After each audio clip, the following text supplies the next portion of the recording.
Good morning, everyone. It is time to get you caught up in the world of motorsports, both nationally and locally. Time for the Monday Morning Race Review, brought to you by a place that's going to be very busy this weekend.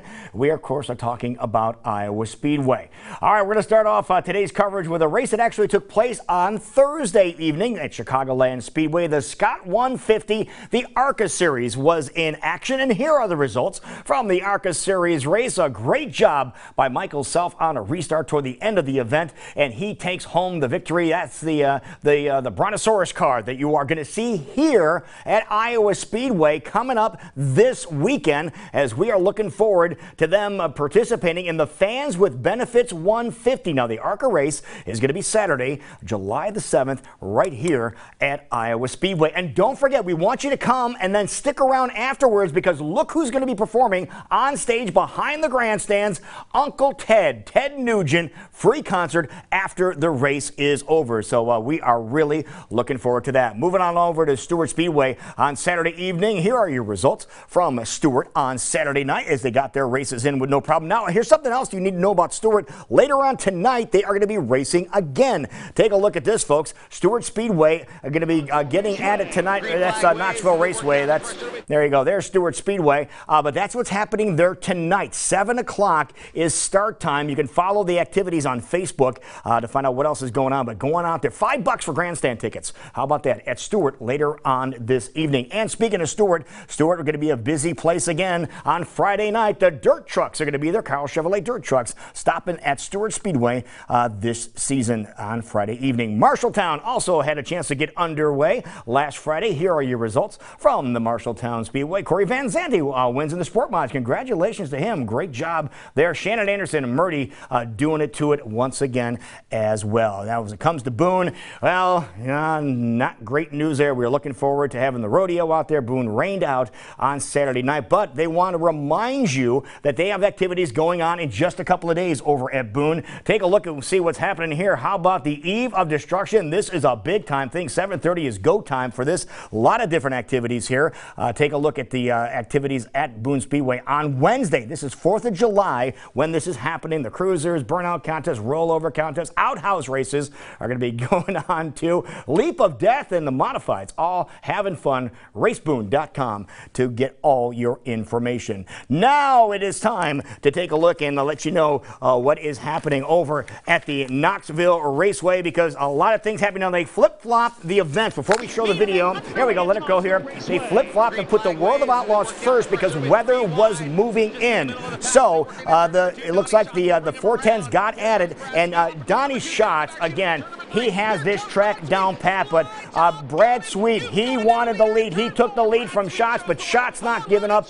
He's going to dive underneath again and said he can't go on the low side. Well, Schatz is going to go on the high side.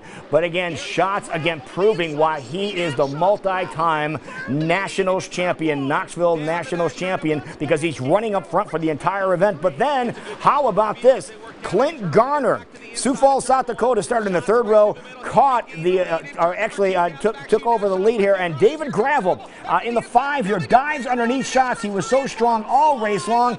David Gravel making the pass. Again, they're racing the rain as well as each other.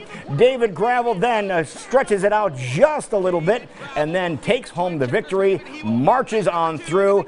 David Gravel wins. There he is on top of the wing. Great job out of him as Gravel celebrates in victory lane. Now, they got all those festivities taken care of, and then they start hustling along for the 360 sprints. 18-lap main event. Ryan Giles there sneaks under the front row starter, Nate Van Haften, for the lead in this event here. Riding on the berm there, you can see him trying to get some grip. He does, and then powers on through. Then about lap 11, you see Clinton Garner from Sioux Falls, South Dakota, started on the third row. Caught Giles for the race lead, but the duel came off of turn number 4. The 55 of McKenna Haase is going to get in a little bit of trouble here, and you can see something break on McKenna's car, and that wasn't good. Just losing control of it. Boom, hits the outside retaining wall, flips over a little bit, lands back down on all fours. She's okay. That was the most important thing. But then you knew what was coming. The weather was moving on in, and the weather became the victor, and that guy was out front when the weather did move in, so Giles was declared the winner of this event. Take a look at the results here from Knoxville Raceway. Ryan Giles wins. Clinton Garner finished in second. Matt Morrow finishing in third place. Gravel, as he showed you, finished in first in the 410s. Shots Sweet. Brian Brown finished in fourth place in this event. We move on over to another thing that was big news. Now, Chicagoland Speedway is in Joliet, Illinois, and they have the trucks, they have the Xfinity Series and the Cup Series all in the same weekend. And we are going to start off with the final lap of the truck race on Friday evening. That is John Hunter Nemechek leading, and on his tailgate is our friend Brett Moffitt. He is diving underneath him on the final lap of the event. He has become so talented at making these last lap passes and does it again. But this time, John Hunter Nemechek had a problem. From what we understand, it was a fuel pickup problem. So he did not have a full functional motor, but that was to the benefit of that guy right there, our buddy from Grimes, Iowa. He did not have funding for this race until Tuesday, this past Tuesday. Brett Moffitt victorious, his third win of 2018 in the Camping World Truck Series. What a great job out of him, and a classic move here. Gives the thumbs up there. There it is. That is awesome. Brett Moffitt wins again. Yeah, he's in the playoffs. Hopefully the funding will continue for the rest of the year so we can see him really make a run at the national championship. There's the rest of our favorites and the way they finished in that event. I love that picture of Brett. I think he's going to have that one posted up on his wall over at his race shop. All right, now, like Saturday was the Xfinity Series time, and this was all about the guy who sat on the pole. This was all about Kyle Larson, and that's what happened in the end. Kyle Larson wins the Xfinity Series race at Chicagoland Speedway. See all the Cup guys that are in there too. Kevin Harvick was in the event. Daniel Suarez in the event. Justin Allgaier finished in 7th place in this race. Our local favorites here, Joey Gase and Michael Annett, finishing 22nd and 30th, respectively. Now, when it comes to action for the Cup Series, there's, by the way, we'll talk about the Cup Series here in just a second, but just want to remind you, the Xfinity Series is coming back to Iowa Speedway, and they will be back at the end of the month for the final weekend event of the year, so hopefully you can join us. This is going to be a good time. We'll be racing on Fridays and Saturdays, Saturday being the final event at 4 p.m. at Iowa Speedway, so we are looking forward to that. And reminder, Iowa Speedway, all the events, including the events this weekend, kids 12 and under get in free at Iowa Speedway. Now, the Cup Series also finished off the trilogy of racing at Chicagoland Speedway, the Overton's 400, and our very own Chris Hansen had a chance to go out and experience it firsthand. Kyle Busch there with his son, the fans going crazy here. Kevin Harvick, a couple of the favorites in this event. You can actually, there's a betting line where you could have bet on Kyle Busch, Kevin Harvick, Martin Truex Jr., that guy right there, or the field. And that was the way a lot of people were betting. Brad Keselowski proved he was going to be strong in this event as well. Look at his little holder there. The air dam blocker there was a beer tap. That's kind of a cool thing. Pole sitter was Paul Menard in this event in his Ford number 12. But again, very strong at the beginning of this event. The wind was blowing. It was in the mid-90s in the cars. It was 145 degrees plus. So this was really something else. But this race was really back and forth. And we're talking about door-to-door action for the entire event. But it was all a matter of what it was going to come down to. And a mile-and-a-half tracks, for the most part, are not the most exciting races in the world. Now, this is from some of the drivers themselves, but this one proved to be just a little bit different, especially when it comes down to the final lap of the event. The restart here toward the end of the event, ended up giving the lead to both Kyle Busch and Kyle Larson, battling it out.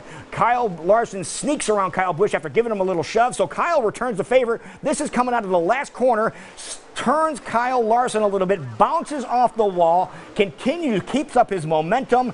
There he is in the colorful number 18, crosses the start-finish line, the winner, Chicagoland Speedway. That dude right there, Kyle Busch, wins.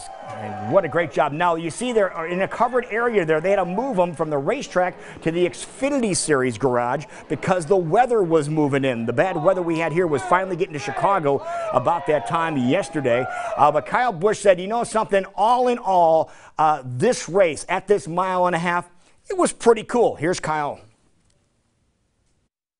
You know, certainly I enjoy winning races more cleanly than having to rough people up. But I guess when you're the guy that gets roughed up first, it's fair game. So I thought that it was a fun race. It was a challenging race.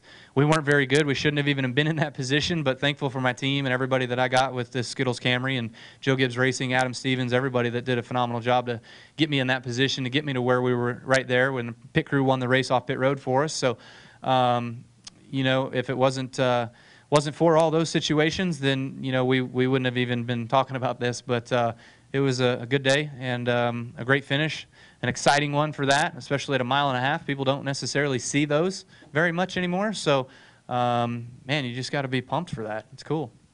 Yeah, you're right. It was cool. Here's the results from the Cup race at Chicago. Look at the side of his car after bouncing off the wall. All beat to heck.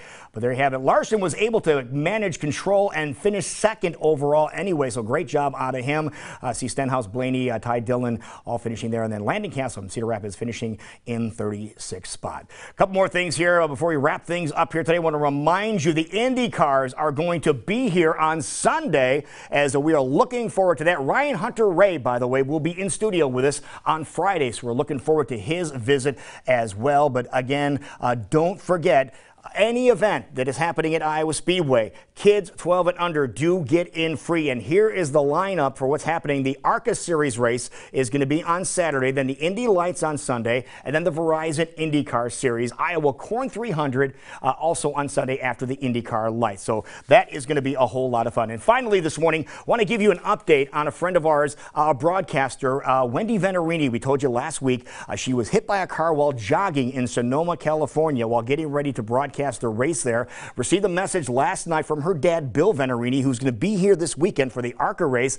This is the message he said. She got home late on Friday night. She couldn't fly, but she did get home late on Friday. She's going to go see one of the most famous doctors when it comes to motorsports healing, Dr. Petty, neurologist in Charlotte, later on today. So we're looking forward to more updates when Bill does get here a little later on this weekend. But that is the latest on Wendy Venarini, and get well, our friend. It is 7:40 right now.